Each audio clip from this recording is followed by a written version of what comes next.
Bharatiya Janata party और शिवसेना के बीच ज़बानी जंग का खेल हमेशा जारी रहता है और साथ ही चुनावी साल होने के कारण भी शिवसेना समय समय पर बीजेपी पर राम मंदिर के बहाने निशाना साधती रहती है। अभी हाल ही में किए गए कटाक्ष से आपको समझाएं तो अमित शाह की चेतावनी पर अभी हाल ही में ही शिवसेना ने पलटवार करते हुए कहा है कि हम डरते नहीं, डराते हैं। बता दें कि दोनों पार्टियों की महाराष्ट्र में गठबंधन की सरकार है। यहाँ तक कि दोनों पार्टियों की विचारधारा भी मेल खाती है।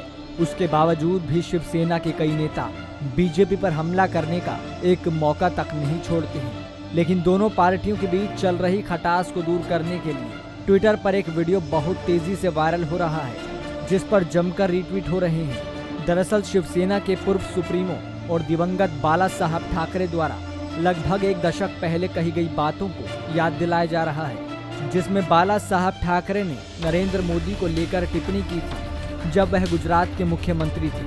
बाला साहब इस वीडियो में कह रहे हैं कि नरेंद्र मोदी गया तो गुजरात गया। इसमें सबसे खास बात यह है कि इस वीडियो को खुद बीजेपी के राष्ट्रीय मीडिया इंचार्ज रोहित चहल ने अपने ट्विटर अकाउंट से पोस्ट किया है, जिसके बाद इस वीडियो पर जमकर रीट्वीट भी हो रहे हैं। लेकिन वीडियो को दिखाने से पहले आपको एक पोस्ट और दिखाते हैं, जिसमें बाला साहब की बातों में अपने विचार जोड़कर ये कहा जा रहा है कि नरेंद्र मोदी गया तो भारत गया, लेकिन आज देश की पुकार है, नरेंद्र मोदी गया तो देश गया। ये ट्वीट इसलिए भी हो रहे हैं क्योंकि चुनाव नजदीक है और आम चुनाव होने में महज 3 महीने से भी कम का वक्त रह गया है। खैर, अब आप एक बार बाला साहब द्वारा कही गई बातें सुने। मेरा कहना इतना ही है, यही है, नरेंद्र मोदी गया गुजरात गया, हे माझं वाक्य आहे।